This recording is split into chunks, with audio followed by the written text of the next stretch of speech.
The Toxic Avenger.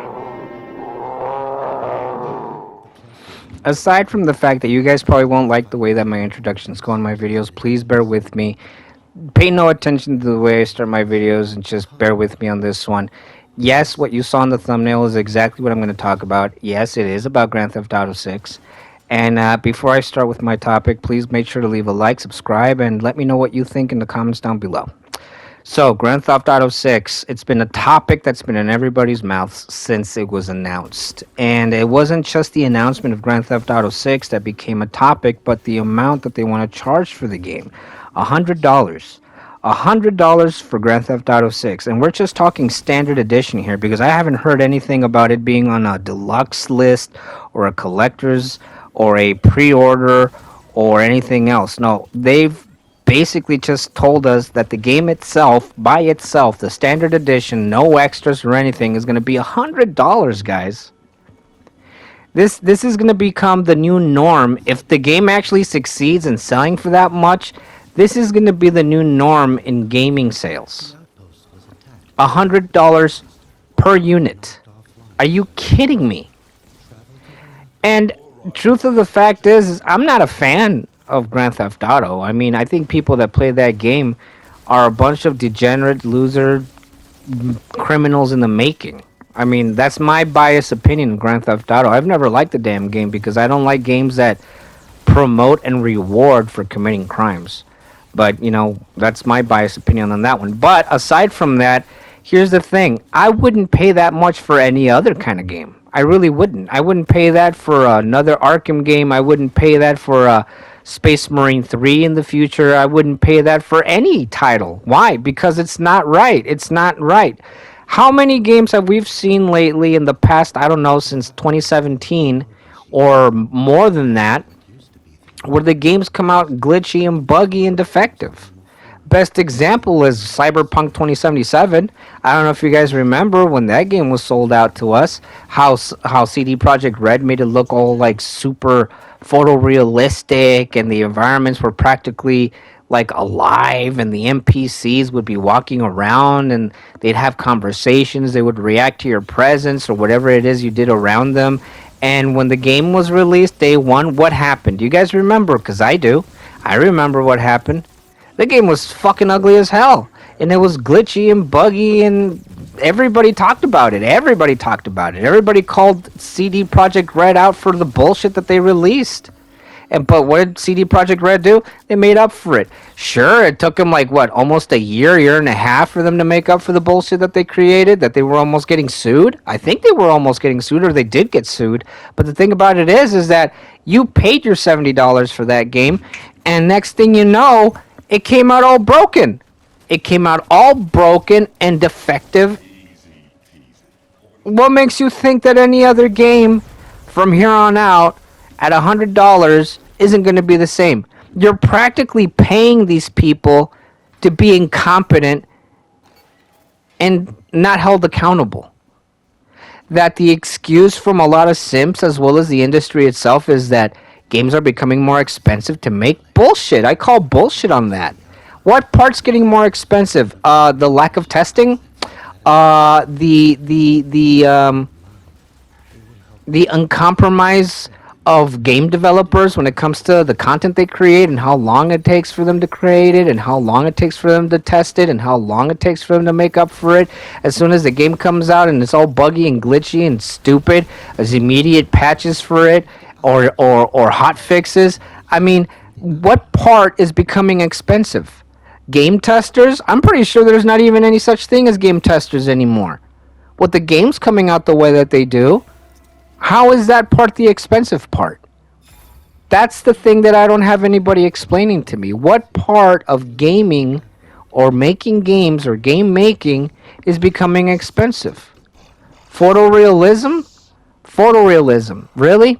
Why, taking a picture and putting it in Adobe and then using it as a map is becoming expensive now when you have the computer practically doing 70-something% of the work all the time? Where the only thing that the developers do is just punch in codes and numbers and the computer deals with the rest? What part is becoming expensive? The promotion? The commercialization of the game? Is that part being expensive? Because that part's just a given. You have to make commercials if you want to sell the game. And you don't really have to go that far out into making commercials for the games. Just get a good editor, get some in-game footage, and you're done. Is that the part that's being expensive? Because I'll do it. I'll edit your videos. I'll fucking edit your videos if it's becoming too expensive. If it cuts down on the price, I'll fucking do it. I mean, what part is it exactly that's becoming expensive that they say these things? $100 for a fucking Grand Theft Auto. Give me a fucking break. And here's the thing about it, guys. If it does sell to an expectation, every other game is going to be the same way. Every other game that hasn't been released yet, they're going to come out and say, oh, yeah, by the way, guys, the Marcus Phoenix collection, yeah, it's going to end up costing you $100+ now, despite the fact that it won't even have the multiplayer aspect of the game. But it's expensive to make remakes, and it's expensive to do remasters when it's just smoothing out the graphics. Basically, that's all it is. You're just smoothing out the graphics. And when it comes to remakes, they already have the script. They already have the mapping. They already have the character designs. What part is expensive from making a remake? It's not even an original idea anymore. There's talks about Arkham remasters or remakes, I've heard. It's rumored. I'm hoping it's real, but at the same time, seeing on how things are going with the price of games, it's a very conflicting feeling, to be honest with you, because I'm not going to pay $100 for an Arkham game. I don't care how good it is. I'm not going to pay $100 for the Marcus Phoenix collection. I'm not going to pay that for any fucking future game that comes out, because we're just regular Joes, guys. We have bills to pay, mouths to feed, and a roof over our head to keep paying for. We're not popular streamers that can just go ahead and throw $100 like if it's just loose chump change in their pockets. We're not successful streamers. You know? We're not. To be paying $100 per unit for a fucking game? I don't think so. And I hope that nobody else is willing to pay that much, but then again, I'm not surprised if it does. Because there's a lot of losers out there that just want to be popular, want to be known, want to be part of the crowd, want to belong. You know? People in high school, middle school, college, you know? They're all a bunch of losers if that's really what they're in it for. I want to be one of the guys. I want people to notice me. I don't want people to think that I'm a fucking broke-ass loser that can't afford a $100 game, because that just doesn't really fit in my repertoire. People with low fucking self-esteem. You know what I mean? Like, I would not pay that. And you know what? There's no shame in me telling you guys that I always wait until a game goes down in price. I have no shame in telling you guys that I shop around at a GameStop and see if they got any used copies of a game. I have no shame in telling you guys that I stop by a pawn shop and check to see what games they have on sale. I have no shame on that, because I'm not in it for likes. I'm not in it for clout. I'm in it because I just want to collect my games and have fun playing them while I'm doing it. But I'm not going to pay $100 for that. I'm just not. I don't know. That's just me, I guess. I mean, maybe I'm old school. I'm not a boomer, by the way, so fuck you if you say that. I'm not a boomer. You know, I'm not thinking like old people. But at the same time, I don't like being ripped off and exploited for it. I mean, isn't Sony already going through a fucking lawsuit because of the bullshit that they're pulling? Yeah, you know what I'm talking about. The price regulations for their digital shit in their store, that it costs too much.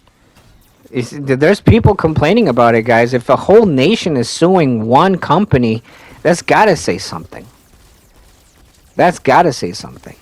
And then going back to the Grand Theft Auto thing, guys, I don't believe that any of you are dumb enough to actually pay $100 for that fucking game. And yes, I'm calling you out.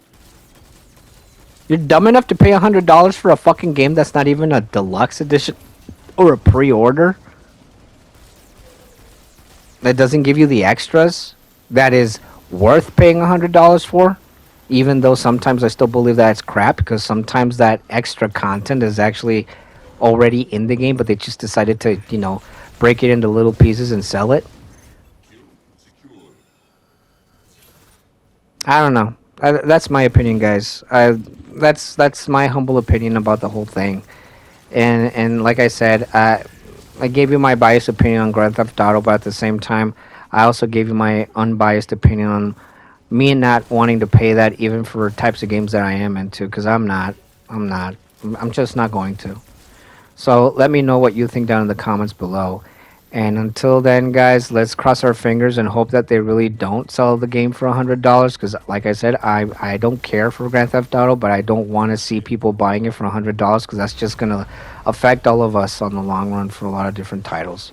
But that was just my 2 cents. And until then, peace out. The Toxic Avenger is coming to your town. Look out.